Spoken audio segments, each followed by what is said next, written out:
Hi everyone, it is April 23rd, 2012, and I'm at a mosque in Istanbul, Turkey, very near the Grand Bazaar, and I have a short clip of that up, but at the moment I really couldn't film it all into... As you know from watching other videos of mine, I really don't like to point a camera in people's faces, and I am not really sure how to capture the full extent of it, and I'm sure lots of people have probably done it better than I have. So if you're interested in the Grand Bazaar, you can catch clips elsewhere on YouTube as well.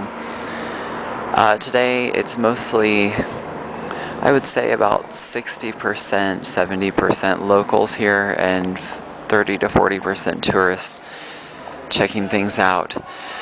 And you are to remove your shoes to go in here, and basic protocol is to enter taking your left foot stepping in first. And there are headscarves available for women who haven't thought to bring one. I find that I would say most of the Northern European women and a lot of American women have been gracious to cover their heads, but I've found a lot of people from more closer neighboring countries to feel compelled to violate it or mock it or mock that procedure somehow. I'm assuming that is historical rivalries and proximity that instigates that.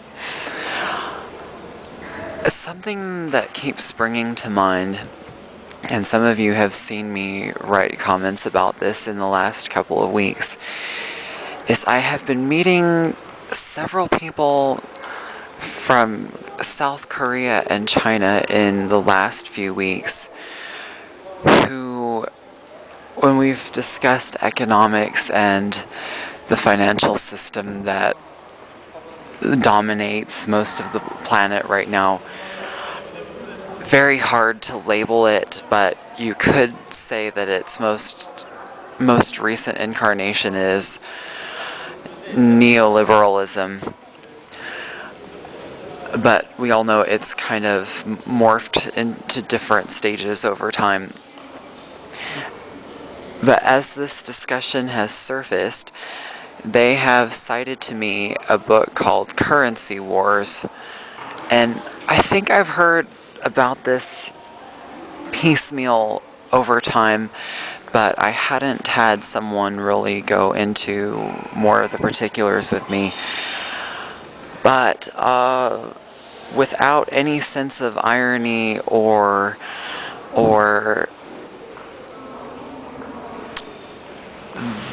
intent to violate conventional beliefs, the Korean and Chinese people I talked to who had seen this book and read it and also cited it for university very nonchalantly said to me that our economic order is based on the Jewish banking conspiracy. And I can't say that I'm really well informed enough to take a true position on that. My cultivation and schooling in general has told me that this is not true and that you are forbidden from saying such things. But pretty much everyone who has something of a web presence and who examines random sources online has heard that there's some basis to a lot of this.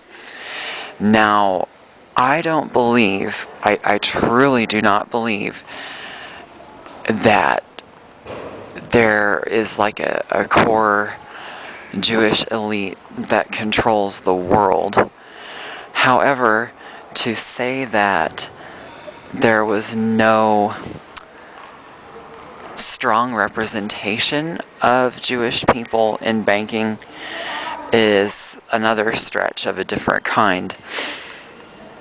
Historically, most of you know that at least in many jurisdictions, banking was one of the few professions open to the Jewish community because they were banned from civil service positions, and Christians were not allowed to participate in usury. And some of the Moroccans and Algerians I have met throughout the EU they didn't want to go down as saying that they associated this with Judaism in any way. And I don't think that there is a connection between Judaism and banking. But there is a definite group of high-profile Jewish people that have involvement in financial services. And the Muslims, the Moroccans, they may have been secular Moroccans for all I know. I didn't want to really probe into their business. They never verbalized an association between Jewish bankers and the banking system, but they did inform a lot of people at the hostel I was at in Amsterdam that the banking system is really the root of all of our issues today. And this is something that's common knowledge among a lot of the Middle East and North African communities. And I would argue that a lot of legitimate terrorist events are rebelling against this. I'm not saying that that's the right way to go about it. In fact, I disagree with it, because most of the victims are not going to really be aware of what they're being sacrificed for. Anyway, not that this is a different strain of this topic, but it was very, very difficult to explain to the said Koreans and Chinese people why you could not use that source as a reference or any kind of source in an academic paper in North America or Europe. In Germany, it might be illegal to use that phrase, Jewish banking conspiracy, in a way that weighs it as a possibility. And in the US or Canada, in library school, one of the lessons we learned in a reference and user services course had an example of a very marginal source, a conspiracy website, going into the Jewish banking conspiracy and how they were allied with Hitler and stuff.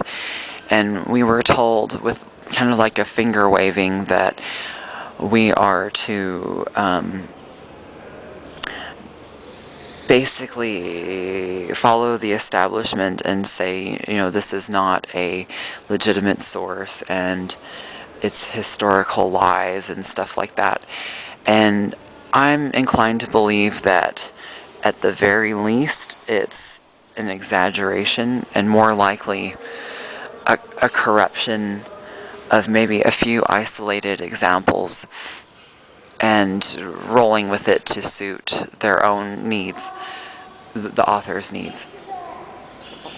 I don't like to be the arbiter of what is a legitimate source and what isn't.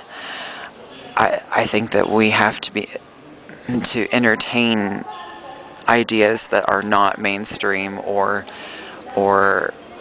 addressed through the official channels but I had a very hard time telling the Korean and Chinese people how this is bad, because they don't know any Jewish people. There are basically no Jewish people in Asia. And while they know about the Holocaust, they can't really comprehend why that kind of accusation would be offensive. And I just kept reiterating to them that you would be failed if you used this paper as a source, because they think that in North America we have total free speech and you can report marginal sources and it will be okay. You won't be arrested for it. You won't be thrown out of school for it. But you will definitely be blackballed and called anti-Semitic or worse, even if you're having followed that route was in ignorance or a naive choice. What would you do as listeners? What do you think about this? Personally, I think there is a middle way to all of it. History is not as transparent as we think it was. I'm convinced that